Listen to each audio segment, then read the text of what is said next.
Hello, my friends. Welcome to ADA 24/7 Regulatory Bodies and SO channel. I'm your mentor Veer and I'm here with a very interesting video. जी हाँ दोस्तों, आप लोगों ने अभी एक recent news सुनी होगी, US indictment of Gautam Adani. तो क्या वो केस है, क्या उससे रिलेटेड फैक्ट्स हैं, क्या इंफॉर्मेशन है, क्या अडानी ग्रुप का बैकग्राउंड रहा है, उस सभी के बारे में हम यहाँ पे बात करने वाले हैं। वीडियो बहुत इंटरेस्टिंग है और इस पूरे केस को बहुत ही सिंपल मैनर में आप लोगों को समझाऊंगा ताकि आपको क्लियरली इसका एसेंस समझ में आए। देखिए बहुत सारी टर्म जो है वो बहुत टेक्निकल है न्यूज़पेपर वगैरह में, तो हमें चीजें समझ में नहीं आती, तो बहुत ही सिंपल वे में मैं आपको समझाने की कोशिश करूंगा। एंड तक बने रहना बहुत जरूरी है। तो चलिए दोस्तों स्टार्ट करते हैं। तो देखिए the news is like this, Gautam Adani US indictment. ठीक है, इंडिक्टमेंट का मतलब होता है कि आपके अगेंस्ट एलिगेशंस लगाए गए हैं, नथिंग इज प्रूवन। मतलब अगर हम यहां पे बात करें, गौतम अडानी के ऊपर यूएस कोर्ट ने एलिगेशंस लगाए हैं रिलेटेड टू ब्राइबरी, कि उन्होंने इंडियन ऑफिशियल्स को ब्राइबरी दी है टू सिक्योर दी कॉन्ट्रैक्ट्स। इसके बारे में और डिटेल में बताऊंगा। तो पहले आपको इंडिक्टमेंट वर्ड जो बहुत ज्यादा न्यूज में चल रहा है, इसका मीनिंग समझ में आना चाहिए। इसका मतलब होता है कि आप पे एलिगेशंस लगाए गए हैं, you have been made party to a legal case. इसमें आपको गिल्टी प्रूव अभी तक आप नहीं हुए हो, it's just simply a legal proceeding has been started against you.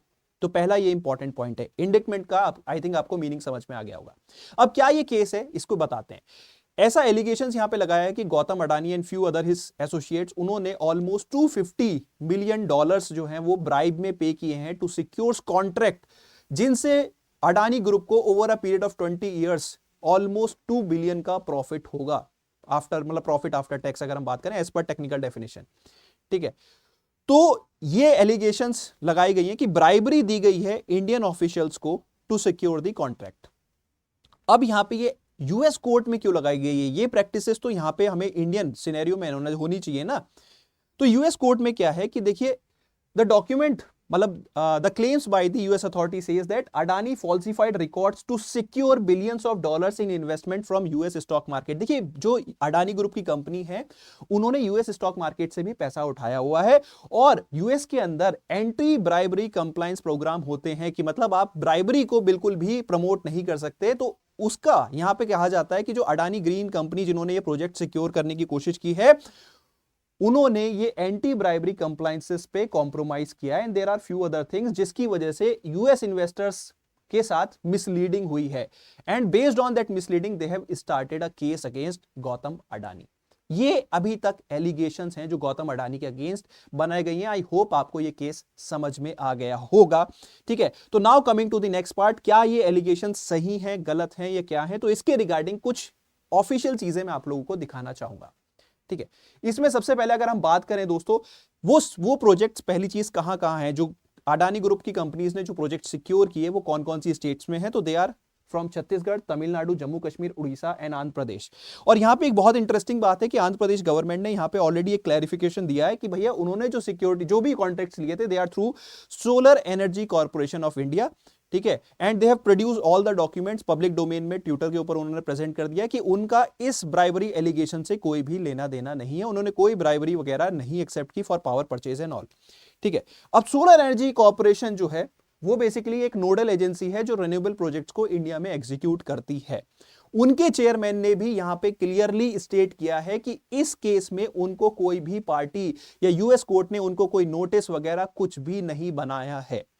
तो that is a very important things, मतलब कि यहां पे क्लियर है जो डायरेक्ट एलिगेशन लगाई गई है वो गौतम अडानी और उनके क्लोज एसोसिएट्स पे लगाई गई है एज ऑफ नाउ। ठीक है, ये ऑफिशियल न्यूज़पेपर की हेडिंग्स है, मैं वही हेडिंग्स आप लोगों के साथ शेयर कर रहा हूं। ठीक है, नथिंग न्यू इन दैट। अब हम आते हैं कि देखिए दोस्तों, ये तो मैंने आपको थोड़ा सा इस केस के रिगार्डिंग जो अभी तक सिनेरियो चला है उसके बारे में बताया। अब जो अडानी ग्रुप है, आप लोग भी देख रहे होंगे बहुत टाइम से न्यूज में है।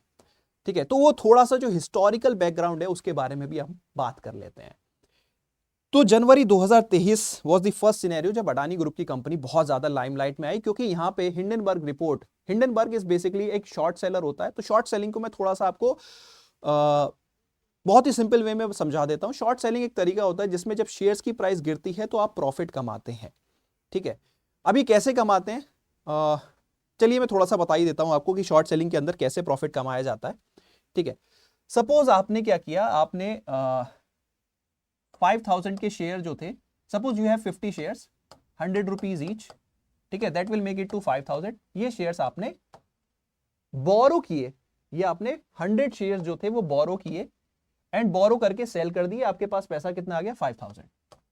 अब जब इन शेयर्स की प्राइस गिर जाएगी, सपोज ये प्राइस हो गई 80, ठीक है, तो आप इनको वापस से बाई करेंगे, आप इनको वापस से बाई करेंगे, आप 80 पे बाई करेंगे, तो 80 इंटू 50 कितना हुआ, आपके कितने रुपए लगे 4000, आपके पास थे कितने 5000, तो यानी कि अब आपके पास 1000 रुपए बचे हुए हैं।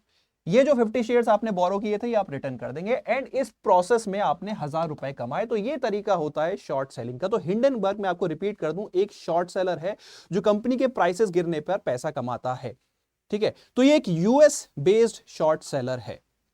Now coming back to the point, ठीक है। तो 2023 में जनवरी में इन्होंने सबसे पहले एलिगेशंस लगाई अडानी ग्रुप के ऊपर, ठीक है, कि they are involve in price manipulation, वो जो है शेयर्स की प्राइस मैनिपुलेट करते हैं। There were certain corporate governance lapses were there, कि ऑडिटर्स वगैरह जो है प्रॉपरली उनके there were few issues related to auditors and all. तो दीज एलिगेशंस वर मेड, जिसकी वजह से जो अडानी शेयर्स थे दे वर मतलब लाइक उन्होंने बहुत ज्यादा डिप किया। एंड आई होप आप, बाकी मुझे समझाने की जरूरत नहीं है कि जब शेयर्स गिरता है तो शॉर्ट सेलर्स जो होते हैं वो पैसे कमाते हैं, ठीक है। अब इसी दौरान क्या हुआ, फरवरी में क्योंकि शेयर्स गिरने लगे तो अडानी ग्रुप ने को एक एफपीओ भी लेके आना था, फिर वो उन्होंने 20,000 करोड़ का एफपीओ था, मार्केट से वो पैसा रेज कर रहे थे, तो उन्होंने फिर ये एफपीओ भी कैंसिल कर दिया। इसके बाद क्या हुआ, मार्च में एक कंप्लेन फाइल की गई, एक प्ली फाइल की गई सुप्रीम कोर्ट के साथ, और सुप्रीम कोर्ट ने यहाँ पे एक कमेटी बनाई गई related to allegations made by Hindenburg committee. क्या हिंडनबर्ग ने सही एलिगेशंस लगाई हैं कि नहीं लगाई हैं? उस सुप्रीम कोर्ट मैंडेटेड कमेटी ने मई में अपनी रिपोर्ट सबमिट की और उन्होंने कहा कि कोई भी हमें यहाँ पे प्राइस मैनिपुलेशन के फैक्ट्स नहीं मिले अडानी ग्रुप ऑफ कंपनीज के रिलेटेड। ये क्लियर फैक्ट थे, ठीक है। तो ये आपका मतलब थोड़ा सा मैं आपको बैकग्राउंड बताना चाहता हूं। There were allegations by a US based company on an Indian based company. अब यहां पे हम आगे देखें दोस्तों, तो दिसंबर में इवन यूएस के एक डिपार्टमेंट है, डिपार्टमेंट ऑफ फाइनेंस कॉर्पोरेशन, उन्होंने कहा कि हिंडनबर्ग की रिपोर्ट में एक्चुअली अडानी पोर्ट्स का तो कुछ लेना देना ही नहीं है, ठीक है। These allegations were not applicable to Adani Ports, ठीक है। तो इवन यूएस की कुछ डिपार्टमेंट्स ने क्लैरिफाई किया। Then again Hindenburg was back in the year 2024, उन्होंने जुलाई मंथ में फिर से अडानी ग्रुप पे एलिगेशन लगाए and this time they targeted the SEBI chairman, ठीक है। उन्होंने कहा कि जो अडानी ग्रुप के मनी से रिलेटेड, मनी मैनिपुलेशन से रिलेटेड इवन सेबी चेयरमैन का भी यहाँ पे इन्वॉल्वमेंट है। Then both the parties Adani and SEBI group chairman given clarification regarding that कि हमारा इससे कुछ लेना देना नहीं, these are just false allegations.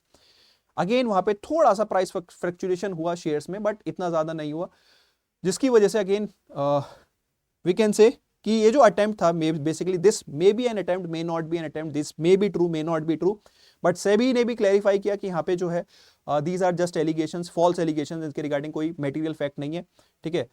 तो again we can say Hindenburg was involve behind this, ठीक है। अब नवंबर 2021 में एक यूएस कोर्ट ने यहाँ पे अगेंस्ट एक मतलब अडानी ग्रुप के अगेंस्ट एक रीसेंट मतलब जो ये केस है ये इनिशिएट कर दिया गया है। अब इसके पीछे मैं थोड़ा सा देखिए आप लोगों के साथ कुछ इंफॉर्मेशन भी शेयर करना चाहूंगा। अभी यूएस में इलेक्शंस हुए हैं और इलेक्शंस के बाद जो है ट्रंप जो है प्रेसिडेंट चूज किए गए हैं, और जैसे ही ट्रंप जो है प्रेसिडेंशियल इलेक्शन चूज किए गए तो उसके बाद तुरंत बाद जो है गौतम अडानी ने बहुत ज्यादा अप्रिसिएशन भी किया उनका, ठीक है। अगर आप देखें ट्विटर पे काफी ज्यादा एक्टिव हैं गौतम अडानी भी, तो उन्होंने काफी सारे ट्वीट्स किए रिलेटेड टू प्रेसिडेंट ट्रंप, ठीक है। तो बाकी मैं कुछ नहीं बोलूंगा रिलेटेड टू दिस केस। अब यहां पे हम बात करते हैं व्हाट्स नेक्स्ट, इन्वेस्टर्स या आगे क्या हो सकता है। देखिए I am not a SEBI registered investment advisor, तो मैं यहाँ पे कोई शेयर सेलिंग या बाइंग का कोई भी एडवाइस नहीं दूंगा मैं यहाँ पे। लेकिन एक इन्वेस्टर्स के लिए एक चीज जरूर बोलूंगा कि आप अपने विवेक का यूज कीजिए, ठीक है। Use your financial information, discuss with your financial advisers, जो ये लीगल प्रोसीडिंग्स हैं उनके बारे में, उनके रिलेटेड न्यूज को कवर अप करते रहिए, ठीक है। कंपनीज के फाइनेंशियल एस्पेक्ट्स को चेकआउट कीजिए। अब लीगल प्रोसीडिंग्स में आगे क्या हो सकता है उसके बारे में भी थोड़ा सा डिस्कस कर लेते हैं। देयर वर फ्यू थिंग्स की या जो मतलब गौतम अडानी को जो है एक्स्ट्राडाइट कर देना चाहिए यूएस को। तो देखो ये क्या होता है कि यूएस ने अभी it's like they have started the legal proceeding, ऐसी कोई एक्स्ट्राडाइट के लिए रिक्वेस्ट अभी तक तो आई डोंट थिंक कि उन्होंने कोई डाली है। मोरओवर एक्सट्राडाइट करने के लिए ऐसा मतलब रिक्वायरमेंट्स होती हैं कि आपके पहली चीज जो एलिगेशंस यूएस कोर्ट ने लगाई गई हैं वो इंडियन कोर्ट में भी एज ए क्रिमिनल प्रोसीडिंग के तौर पे कंसीडर करनी, मतलब they should be treated like a crime in India also. तो there are lot of legal proceeding behind this, ठीक है। तो फ्यूचर यहां पे देखने वाला रहेगा कि क्या होता है इंडिया यूएस रिलेशंस में। बट यहां पे मैं आपको देखिए बैकग्राउंड दिखाया, इस केस को भी दिखाया, तो प्लीज अब आप अपने आप ही इस केस को भी समझ सकते हैं। There are lot of things going around in the geopolitics. तो फाइनेंशियल मार्केट से रिलेटेड मैं सिर्फ इतना ही कहूंगा, stay cautious, market is in volatile range, follow the legal proceedings and the financial statements of the company and make your decisions accordingly. So this is it about this video. I hope you had found it interesting. आपको ये पूरा case समझ में आया होगा, क्या ये scenario चल रहा है, क्यों ये सिनेरियो चल रहा है। आई होप वो जो पूरी बैकग्राउंड है वो आपको समझ में आई होगी। बाकी आपका क्या ओपिनियन है, what will be the future related to the stocks in the Adani stocks of Adani group of companies, do let me know in the comment section, ठीक है। बाकी दोस्तों अगर आप किसी भी गवर्नमेंट जॉब की प्रिपरेशन कर रहे हो तो एक इंटरेस्टिंग चीज मैं आप लोगों के साथ शेयर करना चाहूंगा। आप हमारे अड्डा 24/7 ऐप को डाउनलोड कर सकते हैं। यहाँ आपको बहुत सारे एग्जामिनेशन रिलेटेड कंप्लीट इंफॉर्मेशन मिलती है, उनके related free content practice material मिलता है। तो इस ऐप का होना आपके पास जरूरी है। इसके साथ साथ दोस्तों अगर आप रेगुलेटरी एग्जाम्स की प्रिपरेशन कर रहे हो तो ऐप ही के ऊपर कम्युनिटी ग्रुप है जिसमें मेरा डेडिकेट ग्रुप है फाइनेंस बाय वीर सर। इसमें मैं आपको फ्री कंटेंट प्रोवाइड करता रहता हूं related to banking and financial awareness and different websites की कवरेज भी, like RBI website, SEBI websites and all. And अगर आप हमारे किसी कोर्स में एनरोल करना चाहते हो तो आप हमारे बैंक महापैक प्लस में एनरोल कर सकते हो, क्योंकि ये एक कोर्स है जिसमें आपको मल्टीपल एग्जाम्स की, RBI, SEBI, SBI, multiple exams की कवरेज मिलती है related to regulatory and banking sector. And आप इसको मैक्सिमम डिस्काउंट अवेल कर सकते हो अगर आप कोड यूज करते हो Y581 एंड द कॉइन्स। बाकी डिस्काउंट से याद आया दोस्तों, अभी हमारी सेल चल रही है जिसमें हम आपको ऑफर कर रहे हैं ट्रिपल वैलिडिटी। तो बहुत ही क्रूशियल टाइम है जब आप किसी भी कोर्स में हमारे एनरोल करना चाहोगे, खासकर बैंक महापैक प्लस में, क्योंकि यहां पे हम आपको ऑफर कर रहे हैं 78, नॉट 77, 78 जब आप ऐप से बाय करेंगे प्लस ट्रिपल वैलिडिटी। तो एक ही कोर्स से आप मल्टीपल एग्जाम की मल्टीपल टाइम्स प्रिपरेशन कर सकते हैं। तो this is the time when you want to enrol in our course. बाकी वीडियो कैसी लगी कमेंट सेक्शन में जरूर बताना। इसी के साथ सेशन को करते हैं wrap up. Wish you all the very best. Thank you so much. Bye bye, take care, bye bye.